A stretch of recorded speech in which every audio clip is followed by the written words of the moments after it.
Bonjour et bienvenue à notre Facebook Live sur les exécutives MBA du groupe Ionis, l'exécutive MBA Epitech et l'exécutive MBA ISG plus Epita. Nous sommes aujourd'hui dans les locaux du campus numérique et créatif du groupe Ionis, situé à Paris dans le 11e arrondissement, où ont lieu les cours de cette exécutive MBA. Donc, dans un premier temps, nous allons vous présenter le programme de ces exécutives MBA en compagnie de Cyril Pierre de Gaillère, ici présent, qui est le directeur du programme Executive MBA. Et dans un second temps, nous vous présenterons plus particulièrement l'entrepreneuriat en interviewant deux anciens de l'exécutive MBA Epitech, Antoine Mabaka et Nicolas Silberman, qui nous rejoindront dans la deuxième partie de ce Facebook Live. Alors, bonjour et bienvenue, Cyril Pierre de Gaillard. Merci Fabienne. Alors, vous allez accueillir prochainement une quarantaine d'apprenants qui vont suivre l'exécutive MBA Epitech et l'exécutive MBA ISG plus Epita. La prochaine rentrée est en octobre, les inscriptions sont toujours ouvertes. Et c'est vous qui avez créé ce programme au sein du groupe Ionis. Est-ce que vous pouvez nous raconter en fait la genèse de la création de ce programme ? Avec plaisir Fabienne. C'est une belle histoire d'ailleurs. Je me souviens à l'époque, c'était en 2011. Je discutais avec le directeur de l'Epitech qui venait juste de suivre un exécutif MBA à HEC en l'occurrence, et qui avait trouvé ça extraordinaire. Et ce directeur en question était un ancien technique, qui était vraiment un passionné d'informatique et qui se retrouvait 10 ans après ou 15 ans après, directeur d'une école qui fait plusieurs dizaines de millions d'euros de chiffre d'affaires, Epitech. Et ce qui, entre les deux, lui a permis de se transformer de super technique à manager d'une école, d'une grosse école, ça a été cet exécutif MBA. Et après l'avoir fait, il s'est dit, il faut absolument qu'on permette à nos anciens, donc au profil technique, d'avoir la possibilité justement de grandir, d'avoir une vision 360, de s'ouvrir à l'entrepreneuriat, de s'ouvrir à la finance, au commerce, au marketing. Alors, à cette époque, ce qu'on avait fait, et je me souviens, j'ai vu plusieurs anciens, dont Julien Mangeard, qui maintenant est devenu DSI de vente privée, qui a fait l'exécutif MBA après, et je leur ai dit, mais pourquoi vous n'allez pas faire un exécutif MBA ? Et la plupart d'entre eux me répondaient, mais Cyril, j'adorerais, mais aujourd'hui, aller faire un exécutif MBA et me bloquer 2-3 jours par semaine pendant 6 mois, c'est pas possible. C'est pas possible parce que je suis en charge des infrastructures, je suis en charge de la production et mon patron ne voudra jamais. Alors, on était un petit peu embêtés à l'époque, on s'est dit comment est-ce qu'on peut faire pour permettre à nos anciens quand même de sortir de cette ornière purement technique, à ceux qui le souhaitent en tout cas, parce que tout le monde ne le souhaite pas, et de les aider. Et la façon dont on a pris la chose, on s'est dit, le problème, en fait, c'est que l'apprenant ne peut pas s'adapter à la formation, donc il faut renverser le paradigme, et c'est la formation qui doit s'adapter à l'apprenant. Et donc, alors en 2011, les MOOC, on en parlait très peu, hein, ça venait juste, ça commençait à arriver, on a fait le pari sur ces MOOC, sur la possibilité d'avoir une partie online, on a fait ce pari de le faire. Au début, on avait un petit peu peur, et puis a posteriori, on s'aperçoit que ça marche très bien. On a fait ce pari de transformer le paradigme. C'est pas la formation, c'est pas l'apprenant qui s'adapte à la formation, c'est la formation qui s'adapte à l'apprenant. Donc voilà un petit peu l'historique sur Epitech. Et ensuite, on s'est aperçu que ça marchait très bien. Les gens étaient très contents. C'est vrai qu'on peut se poser des questions par rapport au MOOC, hein, par exemple. Mais finalement, ce dont on se rend compte, c'est que entre le fait d'être dans un amphi avec 80 personnes, assez peu d'interaction avec l'intervenant et de voir la vidéo de ce même prof qui nous fait ce même cours, de pouvoir revenir en arrière, de pouvoir aller sur Internet pour avoir plus d'informations, de pouvoir poser des questions, et bien finalement, c'est très efficace. C'est très efficace. Donc ça marchait très bien sur Epitech, et puis on s'est aperçu qu'on avait des demandes de profils non techniques qui voulaient faire ce type de formation. Dont je vous donnerai le modèle juste après. Et c'est là qu'on s'est dit, on va créer une autre formation dédiée à la transformation numérique sur la marque ISG Epita, donc en associant à la fois une grande école de commerce et Epita, une grande école d'ingénieurs informatiques. Donc voilà un petit peu l'histoire. Et sur le déroulé, en opposition, pas en opposition, mais par rapport à un exécutif MBA classique où vous devez mobiliser du temps du temps dans la semaine. Là, on était sur un mode où vous avez pour chaque module un tiers qui se fait en vidéo. Donc ces fameux MOOC dont on parlait. Alors bien entendu, c'est pas 10 heures de cours vidéo à la suite, hein, c'est chapitré, c'est bien fait, c'est fait de façon intelligente. Hein. Et 10 heures de travaux de groupe. Donc là, c'est vraiment la patte Epitech, Ionis, Epita. C'est les mains dans le cambouis, on travaille, c'est vraiment par la pratique qu'on va apprendre. Et 10 heures qui se font un samedi par mois. C'est-à-dire que sur une formation qu'on peut faire en 6 mois dans des grandes écoles prestigieuses, là, on va la faire en 20 mois, donc un petit peu plus long, mais moins intense, un petit peu plus diffus, et donc adapté au temps de travail. D'accord. Donc là, en résumé, ils vont avoir un cours un samedi par mois en présentiel, ici dans ces locaux. Et donc l'exécutive MBA Epitech s'adresse beaucoup plus à des profils techniques, des ingénieurs en informatique ou autres. Et l'exécutive MBA ISG plus Epita s'adresse plus à des personnes qui ont un background dans le marketing, dans le commercial ou dans la communication. Tout à fait. Donc pour Epitech, globalement, c'est des gens qui sont dans la technique et qui ont envie d'évoluer dans la technique, peut-être d'aller vers des postes de DSI ou créer des startups orientées, enfin des startups technologiques.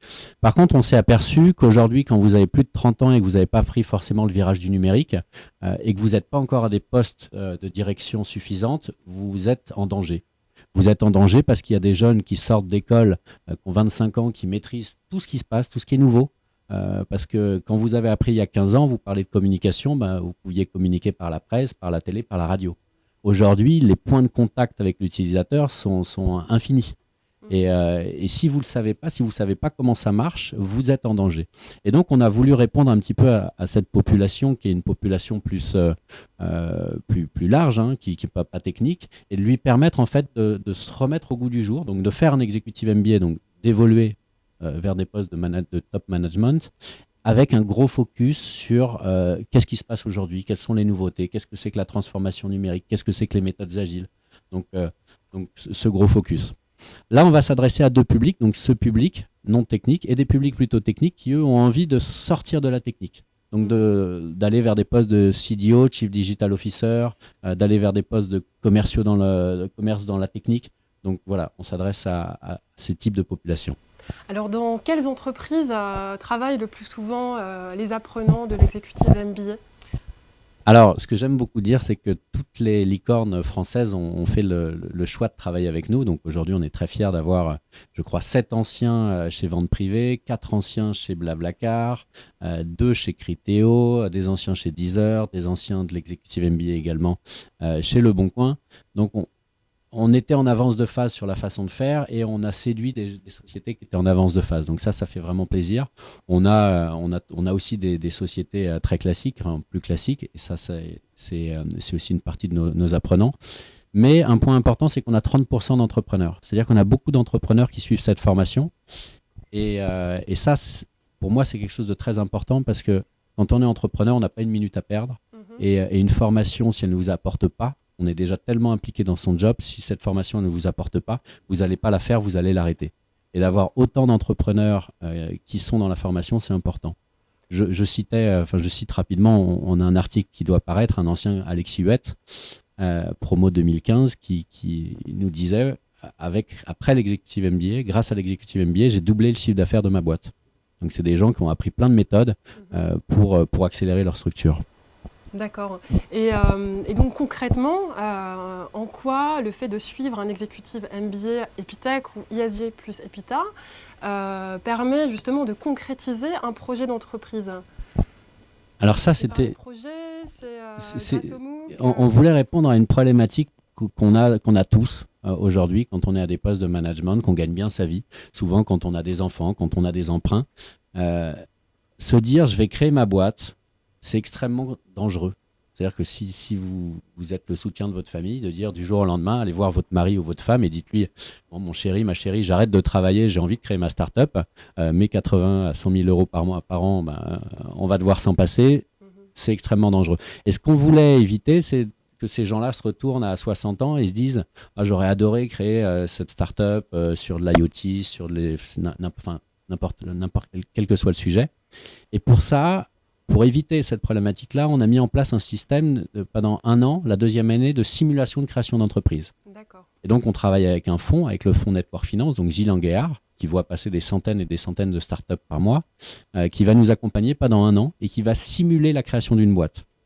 Donc soit la création d'une boîte, soit de l'intra-entrepreneuriat, la création d'un service dans sa boîte. Et ça, ce qui est vraiment bien, c'est que quand la personne vraiment veut créer sa boîte, je le dis à Gilles, à notre mentor, et il va être particulièrement sévère. Et l'intérêt, c'est que derrière, vous allez tout tester. Et si à la fin, vous dites, il y a peut-être quelque chose à faire, ça vaut le coup d'essayer. Et chaque année, on a entre 1 et 2 participants qui vont créer leur structure et se lancer dans l'entrepreneuriat. Et ils vont créer la structure qu'ils avaient imaginée lors de cette Executive MBA ou une autre? Alors souvent, ce qu'on apprend, c'est qu'il y a beaucoup de pivots. Et le propre de l'entrepreneur, c'est de pivoter régulièrement pour trouver son marché au bout du compte.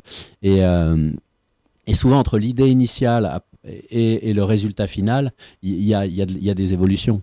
Pas forcément pour tous les sujets, on parlera de Wellcut tout à l'heure, qui est un sujet qui était une idée dès le départ, une bonne idée qui avait été validée sur le marché, qui fonctionne. Alors ensuite, ils enrichissent un petit peu l'idée de départ, mais on va aider les gens. Nous, je vois vraiment les exécutifs MBA comme des accélérateurs, c'est-à-dire que ce n'est pas nous qui allons faire le job, mais on va mettre en place tout l'écosystème, tout ce qu'il faut pour vous permettre à vous, si vous avez envie d'évoluer, si vous avez envie de vous lancer, d'y aller, quoi. Et de faire en sorte de mettre toutes les chances de votre côté pour que ça réussisse. D'accord, très bien. Est-ce que vous avez 2-3 exemples à nous donner d'entreprises qui ont été créées par des anciens du programme Executive MBA Epitech ou Executive MBA Alors, on va parler de Quadrigis et de Wellcut, donc vous aurez des infos, mais on a aussi des sociétés. J'ai un ancien, Maxime, qui a créé un club de sport, donc ça n'a strictement rien à voir. Mais l'intérêt, c'est que du coup, il va déjà savoir gérer une boîte, mais en plus, il va pouvoir utiliser à fond les réseaux sociaux, les nouvelles techniques de communication pour développer sa boîte. Et c'est d'autant plus intéressant d'aller sur des niches ou sur des positions où les gens ne maîtrisent pas toutes ces nouveautés pour arriver avec des armes en plus. Tout à fait. Bien, écoutez, merci beaucoup Cyril pour cette présentation très détaillée donc, de l'historique de la création de ces 2 exécutives MBA, donc ISG plus Epita et de l'autre MBA, Executive MBA Epitech. Donc je vous remercie. Merci Fabienne, pour votre temps et votre avec plaisir. Alors, on va maintenant rentrer dans le vif du sujet de l'entrepreneuriat, avec 2 anciens de l'exécutive MBA Epitech qui ont un profil à la base plutôt technique et qui vont nous rejoindre à l'instant. Donc je les accueille. Donc Nicolas Silberman, qui est le fondateur de l'entreprise Wellcut.tv, et Antoine Mabaka qui arrive. Qui donc est fondateur de l'entreprise Quadrigis. Tout à fait. Excusez-moi pour la prononciation. Tout à fait. Bienvenue à vous. Donc vous étiez étudiant, apprenant, on va dire, de l'exécutive MBA ISG Epitech, pardon. Epitech promo 2016. Promo 2016, donc c'est très récent. Et vous, c'était un tout petit peu avant. Promo 2015, oui, tout à fait. Okay, parfait.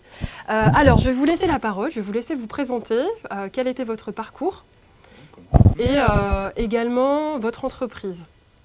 Bien. Donc bonjour, merci de me recevoir, de nous recevoir. Donc je suis Nicolas Silberman, donc promo exécutive MBA Epitech 2015. Avant de commencer cette formation exécutive MBA, j'ai eu une formation il y a... Enfin, ça faisait 10 ans que je travaillais, presque 10 ans que je travaillais déjà, que j'étais dans le monde professionnel. Après avoir eu un parcours un peu compliqué, un côté très autodidacte sur tout ce qui était développement de sites internet, une vraie passion depuis que j'étais tout petit. Et en même temps, d'un point de vue beaucoup plus en formation, de la gestion de projets multimédia qui m'a toujours intéressé. Ce qui m'a permis de démarrer, d'abord de faire de la gestion de projet chez l'ancien fournisseur d'accès AOL, et puis de prendre la direction technique des équipes de développement des sites internet de 20 minutes de Condé Nast, l'éditeur de Vogue, Glamour, GQ, puis de Mediapart. Et ensuite, et je reviendrai, je pense, dessus un petit peu après, d'entreprendre dans mon entreprise aujourd'hui, Wellcut.tv, qui permet de capter l'attention des internautes sur les réseaux sociaux via l'utilisation de courts extraits de vidéos. Parfait, merci. Alors moi, j'ai un parcours totalement atypique, contrairement à Nicolas. Je faisais des études plus parce que ça me permettait de faire du sport à côté. Mes parents me disaient, si tu veux faire du sport, ben, tu fais des études.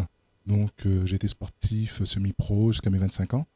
Donc j'ai fait une prépa veto, un DUG licence TAPS, maîtrise management. En fait, je faisais des études qui n'avaient ni queue ni tête, mais qui me permettaient uniquement de continuer ma passion. Je me suis réveillé un jour avec un PC entre les mains. Je ne savais pas ce que c'était. Et je m'étais fier comme j'étais. Voilà, je m'étais un peu ridiculisé. Donc je suis parti faire un BTS en info. Au départ, je voulais développer et je me suis trouvé à faire du réseau. Et ensuite, j'ai fait une école d'ingé à l'UNST, donc en réseau, entre réseau et télécom. Suite à ça, j'ai travaillé pour Free, pour des FAI Free, ensuite British Telecom, Interflora. Je me suis retrouvé chez France Télévisions. Comme l'a dit un peu plus tôt Cyril Pierre de Guerre, le souci des profils très techniques, on atteint un moment un plafond de verre qui ne nous permet pas d'évoluer. Donc j'étais chef de projet ou manager certes, mais je ne pouvais pas accéder à certains postes. Je ne comprenais pas, donc j'hésitais entre l'executive master des SEC, Elective MBA, Epitech, qui m'a beaucoup plus séduit. Et donc j'avais déjà entamé mon exec à l'EXEC que j'ai abandonné pour faire le MBA. Et me voilà aujourd'hui bien content. Et vous avez créé une société à l'issue Et j'ai créé une société avec mon associé, c'est Sébastien Duburc, qui est lui-même un alumni promo 2016. Et ça se passe très très très bien. Et encore une fois, je vous invite très clairement et venez. Et donc, juste une petite question par rapport à la société que vous avez créée, Quadrigis. Oui, dans quel domaine vous l'avez créée? C'est dans le numérique, c'est ça? Pas du tout. Alors Quadrigis, nous avons créé Quidink et Quadrigis. Quidink qui est dans le numérique et Quadrigis qui est plus dans le leadership et team building. D'accord. Comment nous avons eu l'idée dans tout exec MBA, dans tous les MBA, nous avons un cours sur leadership. Le cours leadership qui est effectué auprès d'Epitech se fait via le GIGN. Et cette expérience-là nous a tous marqués. J'imagine. Voilà. Voilà. C'est ça. Au départ, moi, quand je suis rentré, quand j'ai passé mes différents entretiens pour pouvoir participer à la MBA, je venais pour devenir top manager. J'étais manager, je voulais atteindre top manager. Et dès le départ, on m'avait dit, bah non, tu vas changer. Comme le terme, tu vas pivoter. Je n'y croyais pas du tout. Hein. Et aujourd'hui, j'ai été promu top manager, mais ce qui m'intéresse surtout, c'est l'entrepreneuriat. Et durant le stage EGN, j'ai vu qu'il y avait un business à se faire dessus. Donc, grâce aux différents cours que nous avons eus, nous avons étudié l'idée et nous l'avons développée. Et aujourd'hui, nous la commercialisons. D'accord, parfait. Félicitations. Merci beaucoup, Fabienne. Et donc, vous, Nicolas, quand et comment vous est venue l'idée de Wellcut.tv? Alors, quand j'ai commencé l'executive MBA, j'étais encore chez Mediapart. Ça faisait 3 ou peut-être presque 4 ans que j'y étais, que je dirigeais les équipes techniques. J'ai toujours eu une envie de vouloir faire des choses par moi-même, de vouloir entreprendre en fait, et de pouvoir décider, de pouvoir travailler, de pouvoir essayer d'innover. Mais déjà entreprendre et être à mon compte. Et j'ai, au début de la première année de l'executive MBA, j'ai déjà commencé par changer et par faire un peu de conseil. Je voulais voir plus de choses, je voulais avoir des missions un petit peu différentes. J'avais un parcours très média, je voulais voir des choses un petit peu qui me changeaient de l'ordinaire. Et déjà, l'executive MBA m'avait permis d'un petit peu anticiper, savoir où est-ce que j'allais, si je prenais pas trop de risques quand on a des enfants. Enfin, c'est des choses sur lesquelles il faut qu'on fasse attention. Et c'est vrai qu'il faut savoir se poser les bonnes questions et mettre en place ne serait-ce qu'un business plan, même si c'est pour soi. Et au fur et à mesure où j'ai fait quelques missions, j'ai toujours continué à échanger avec une personne qui est devenue mon associé aujourd'hui, avec qui je travaille depuis à peu près presque 10 ans. On s'est suivi depuis un bout de temps sur ce concept de se dire c'est super, il y a de plus en plus de vidéos sur Internet, mais on voit des vidéos complètes et on a surtout le côté tiens, regarde à 3 minutes 30, ce moment-là, c'est génial.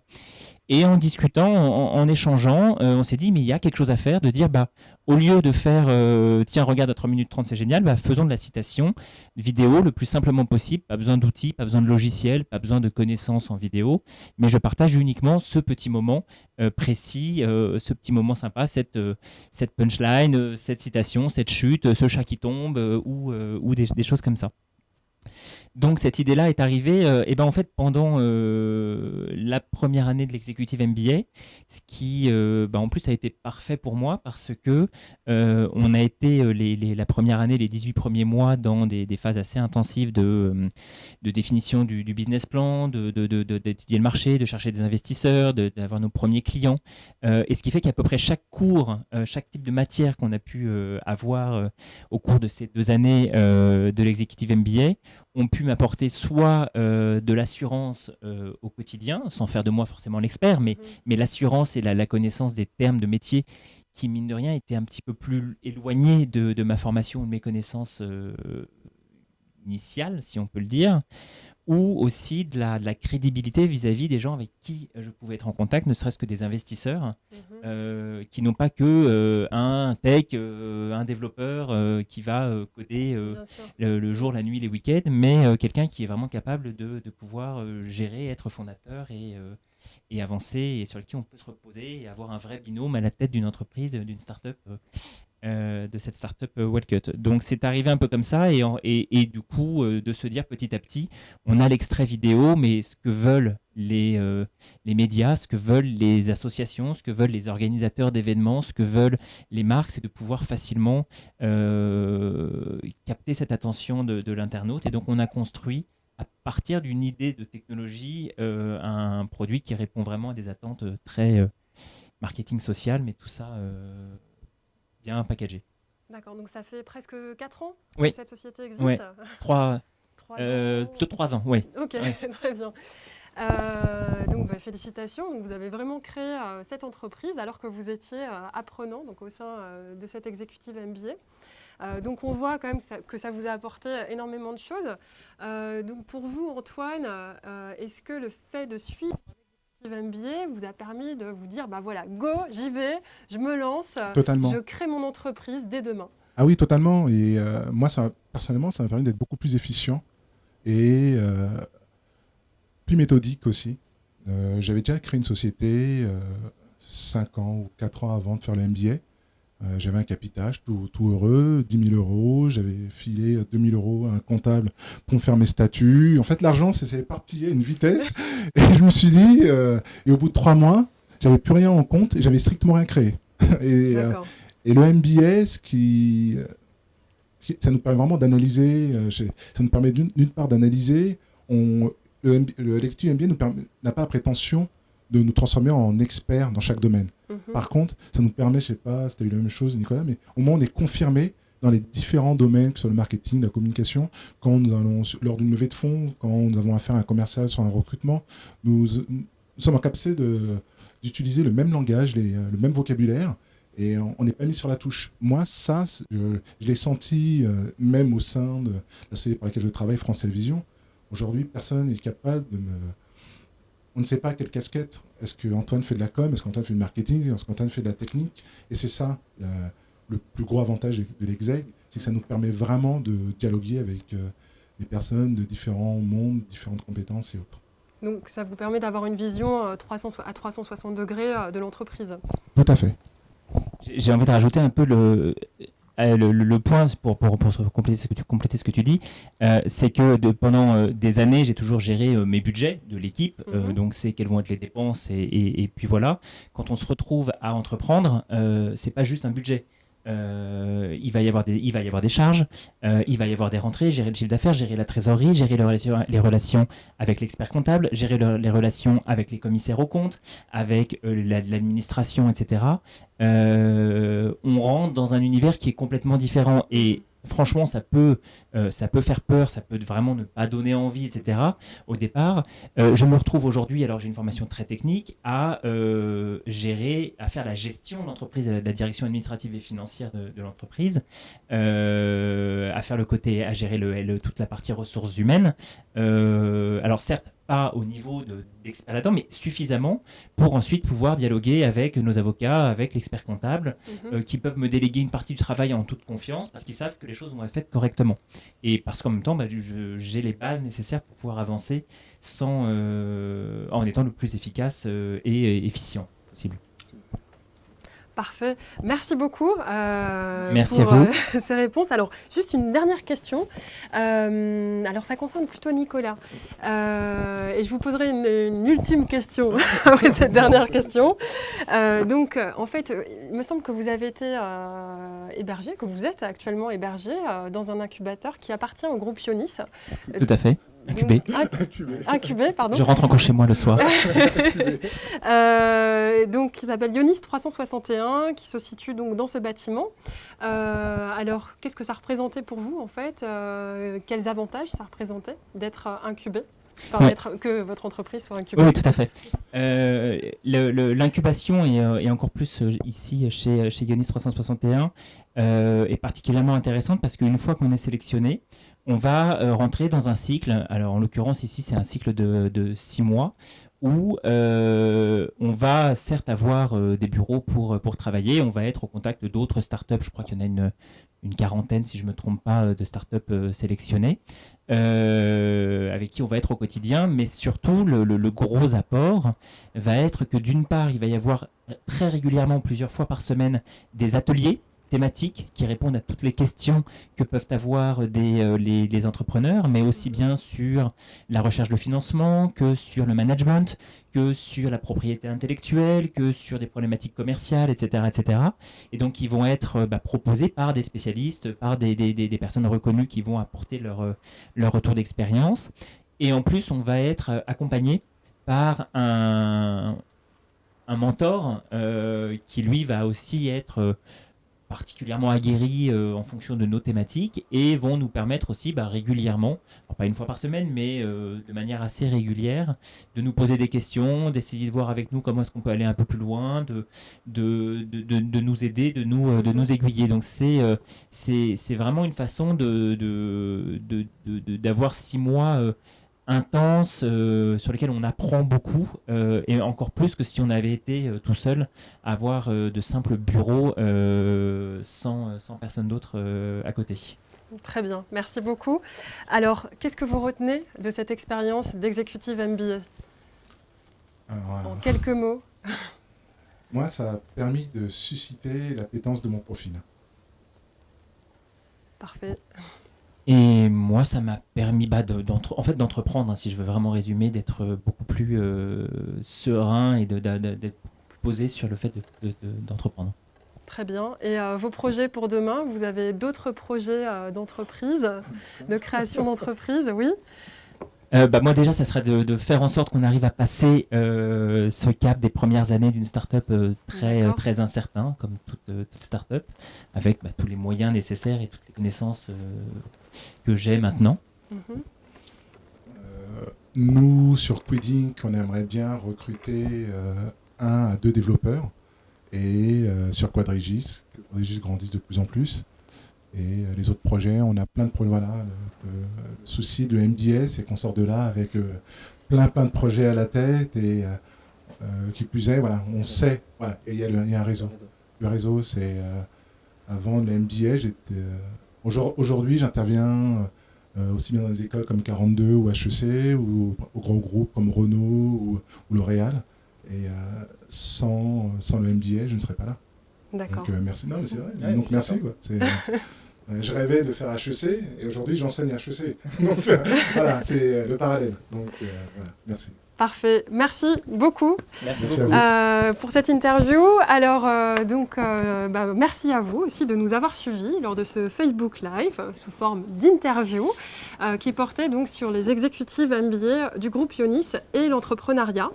Alors, si vous êtes intéressé donc pour suivre cette exécutive MBA Et pour entreprendre, la rentrée prochaine, c'est en octobre 2017.